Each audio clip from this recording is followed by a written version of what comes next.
the Michael Patrick Leahy Show, broadcasting live from downtown Nashville, Tennessee. Now, here's Michael Patrick Leahy. 12:05 p.m., broadcasting live from our studios in downtown Nashville. We welcome to our newsmaker line our very good friend, Peter Schweizer, author of the new book, BloodMoney, Why the Powerful Turn a Blind Eye While China Kills Americans. Welcome, Peter.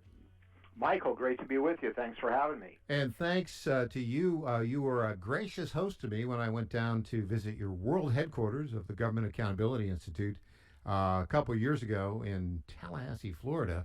What a great enterprise you have down there. And, of course, you've been an editor at Breitbart. We know you from Breitbart. You've had a lot of great... I think, personally, you're the best investigative journalist in the entire United States. And this book... Oh, my goodness. Why is it that China is allowed to have all this influence on American political leaders? Peter Schweizer. Well, Michael, thanks for your kind words. The book really looks at a lot of the things going on in America today, the social tumult, the violence, the problem with drugs, and I think lays out the overwhelming evidence that a lot of this China is contributing to. They may not have caused it, but they are certainly exacerbating these problems. So the mind picture that I really have is that America's on fire, China's holding an empty can of gasoline, and our leaders are silent. And that's not all of our leaders, but a lot of our leaders. Some of them are silent because they are personally, financially entangled.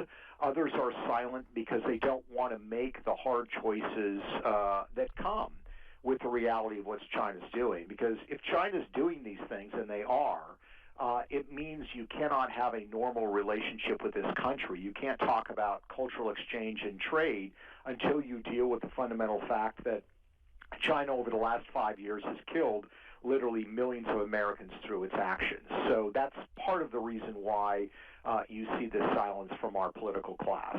Every time you turn around, there's a new revelation about Chinese Communist Party money ultimately going through many cutouts and then ending up in the pocket or the bank account of Hunter Biden and Joe Biden, the President of the United States, and yet there's been no legal action taken on this that I can see about that specifically, nor are they making any progress on impeaching Joe Biden?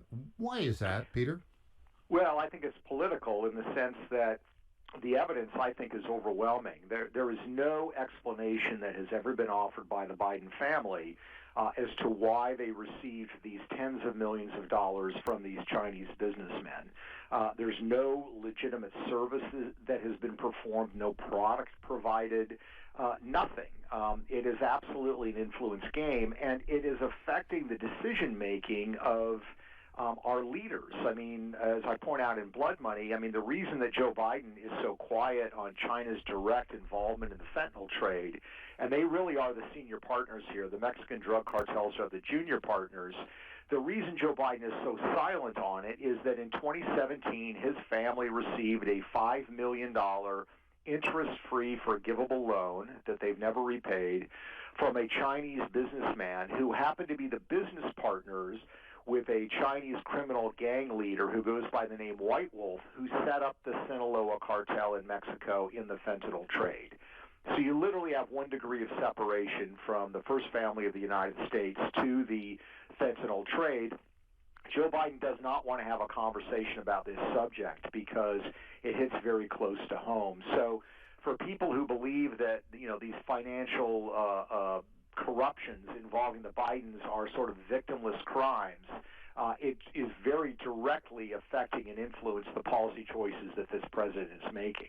When you present your evidence and your arguments in a public arena, virtually every Democrat elected public official pushes back on it.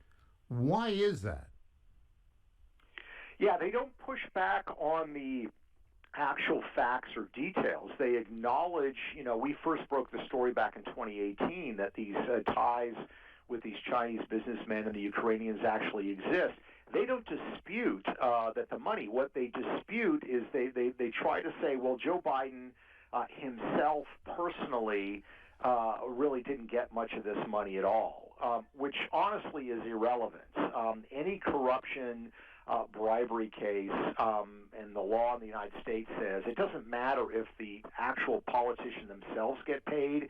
If their family member gets paid, it's the same thing as if they get paid. So they try to obscure what the laws say. The second thing they do is they try to somehow legitimize the family business. They will say, oh, well, Hunter Biden's a businessman. He's entitled to engaging in these commercial ventures. But the problem is there's no explanation. They've gotten $31 million from 4 Chinese businessmen. And there is absolutely nothing that they have presented that explains what that money came for. There's no service that was done. There was no deal, investment deal that was brokered by Hunter Biden. There was no product that was provided.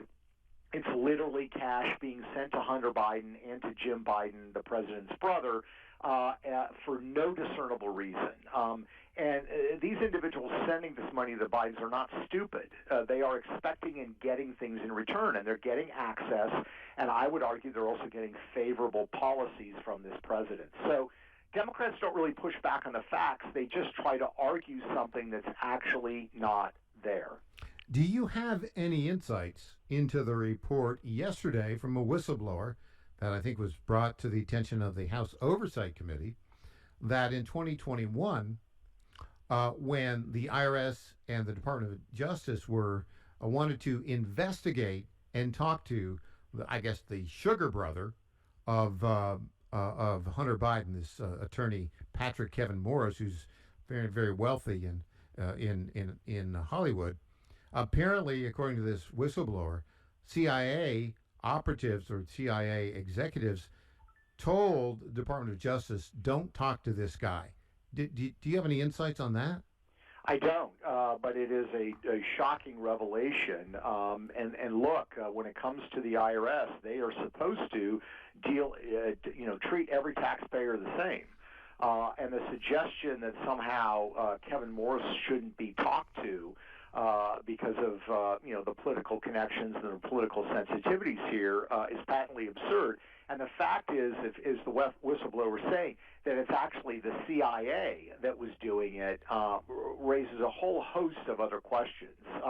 And this has been the problem. I mean, this is larger than the Bidens. It's about the integrity of our judicial system. Everybody now acknowledges, I think even Hunter Biden's lawyers, that he made millions upon millions of dollars that he never paid taxes on, never showed any intention of paying taxes on until after a criminal inquiry was opened by a grand jury in 2018. Then suddenly he said, "Oh yeah, no, I need to pay those taxes," and this guy Kevin Morris came forward and paid them. And it's not clear what the financial arrangement is between Morris and Hunter Biden. So it raises a whole host of troubling questions. And what we really have to ask ourselves as a country is, do we want this to be okay? I mean, do we want a future president or vice president or secretary of defense to have their adult children taking in millions of dollars from Chinese interests for no legitimate purposes? Are we deeming that that's okay? Because that's what the Biden standard is essentially saying. That's how deep these implications are. It goes far beyond just the Bidens themselves. It sounds like there's not just a Biden standard, but from your book, apparently there is also a Mitch McConnell standard. Yeah, Mitch McConnell has these financial entanglements as well that are worrisome. I think it has led him to pull punches as it relates to China. He does not implicate China aggressively in the fentanyl trade. He pulls punches on a number of other issues, and I've raised these alarms for a while. There's a slight difference. I mean, in the case of Mitch McConnell and his family, they do actually have an underlying business. It's a shipping business that they have large cargo vessels that ship goods around the world, primarily from China. That's different than what you're talking about with Hunter Biden. But that said, it's very clear that the McConnell family business is highly dependent upon the good graces of China, and Beijing could destroy the family business overnight if Senator McConnell were to do or say anything that they deemed to be contrary to their interests. So this dependence, this leverage that China has over our political leaders is a massive, massive problem. The book, Blood Money, Why the Powerful Turn a Blind Eye While China Kills Americans, by our very good friend Peter Schweizer. I guess you have another book in the works at some point, right? Hope so. All right. Yes. Peter, thank you so much for joining us, and good luck with your book. Thanks so much for having me.